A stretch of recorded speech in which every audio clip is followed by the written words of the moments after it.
გამიჭირდა მარტო ამასთან ყოფნა. ასოციაციის როლი რა არის? მე ვიპოვნე ის, რაც ძალიან მიყვარს და ძალიან მაბედნიერებს.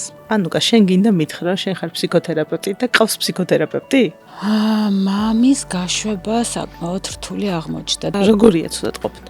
სანამ დათო ყავდა ცოცხალი საყვარელი ადამიანის გარდაცვალება, რას ნიშნავს, რომ მე ავირჩიე ცხოვრება.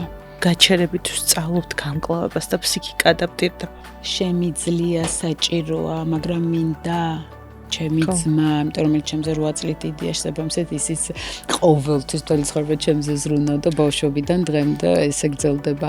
რიგით ადამიანებს, ვინც ეძებენ თერაპევტებს, რაღაცა მიმართულება მისცე. როდესაც ვმუშაობ ხოლმე კლიენტთან, ვაკვირდები ჩემი მუშაობის, როგორ ვმუშაობ და თუ შევამჩნიე, რომ რაღაც პერიოდი უკვე ერთნაირად ვმუშაობ, ხვდები, რომ იქ შესაძლებელია.